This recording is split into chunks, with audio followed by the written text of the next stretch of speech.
But the idea is, as we create this mandala, we make ourselves more susceptible to the sudden emergence of what in our tradition is referred to as tamalgishepa, or ordinary cognition.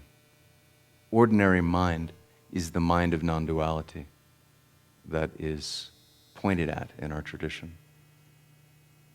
Yesterday, after Diane's big mind process, when we were sitting, and we were sitting in a very still and uncontrived manner, and in the midst of that, there came pot!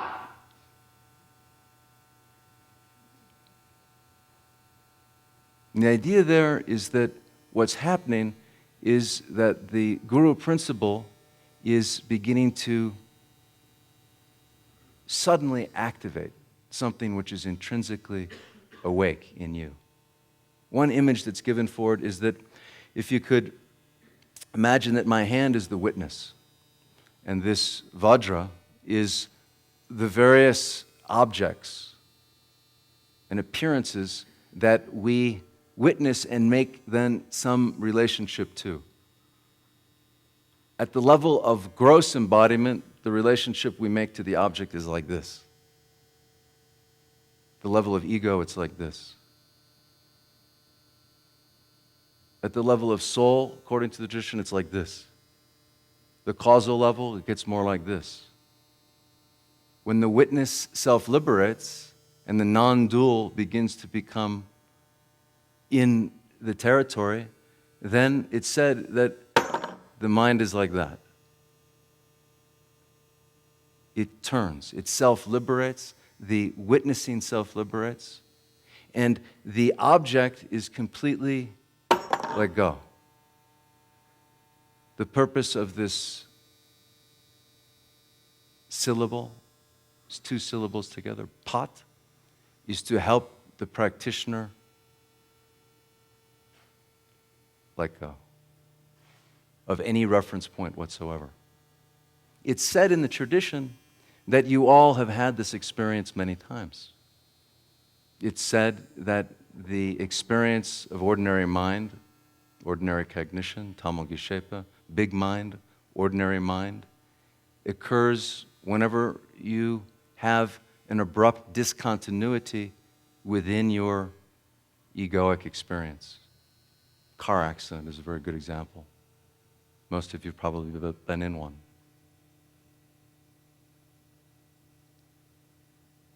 In that moment, time seems to change, shape and dimension. And there is a very interesting phenomena that occurs. Everything becomes much more vivid, much more present. And in a certain way, sometimes it's experienced as a relief.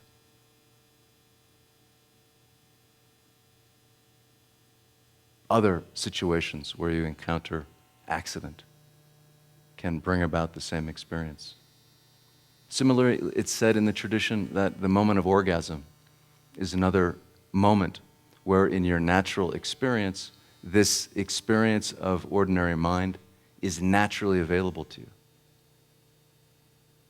If you actually pay attention to what's going on right at the moment of orgasm, if you're able to, in a sense, surrender any intentionality that's going on internally, either to make something happen or to not make something happen, or to perform or not perform. But if you just pay attention to the simple experiential dimension of what's going on, it's said that the uncontrived, non-dual mind is available. The other time that it's said to be available is at the moment of death. It's said that the process of the subtle winds or subtle energies dissolving produces an experience within the human consciousness whereby this true nature of mind, this true nature of mind and phenomena is very available. And the fourth situation that's pointed out as being the place where we can recognize this non-dual mind is within our practice, within our meditation practice.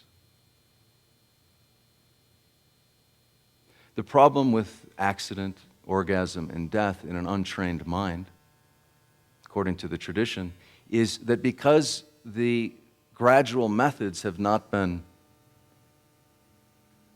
practiced, because one has not created space around one's egoic identification, one's soul-based identification, one's causal identification, one's identification as the witness, what's said is that we miss it. We constantly are missing that which we always already are. We're constantly speeding past it. We're constantly out of sync with it.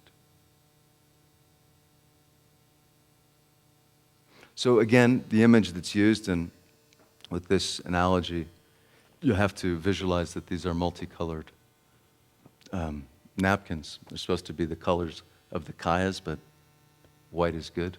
The idea with our Mahamudra Path is that, we, if you can remember your chart, we dismantle the karmic obscuration slowly.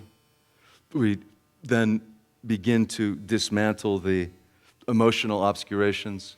We then get to the cognitive obscurations. We begin to take those away. And then finally, we reveal the true nature of mind. That's the linear description of the path. Right? But then what the Mahamudra Path actually recommends and suggests is that you do both simultaneously. And the way we start is that basically, as a result of your relationship with the teacher, the lineage, and your own integrity as a human being, we start by just simply taking all the veils away, getting a glimpse, and then acknowledging that these veils come back, so that we're dismantling one by one. At the same time, we're constantly doing that. And that's, in essence, the way in which this particular contemplative tradition recommends combining the gradual and sudden approaches. Now, whether you choose to pursue this path or you work with another path, or you choose just to work with the integral framework, in my experience, this approach is really the only one that works. As Ken put it today, we must have both extreme humility and pride together. Humility and pride together. Pride, to understand that our fundamental nature is free from concept. It's free from manipulation. It doesn't even care what we think about it. It's going to be there whether we want it to be there or not. It's intrinsically beyond our manipulation. It's intrinsically beyond any opinion we may form about it. Trungpa Rinpoche termed it as basic goodness. It exists as a fundamental connection to the world, whether we want it or not. It's there.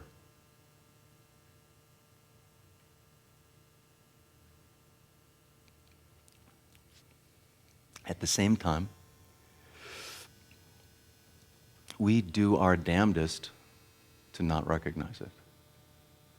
We exert ourselves so intimately in the process of this masquerade, dressing ourselves up in all of these different realms of embodiment, dressing ourselves up as the ego, dressing ourselves up as the soul, dressing ourselves up as space itself, according to the tradition.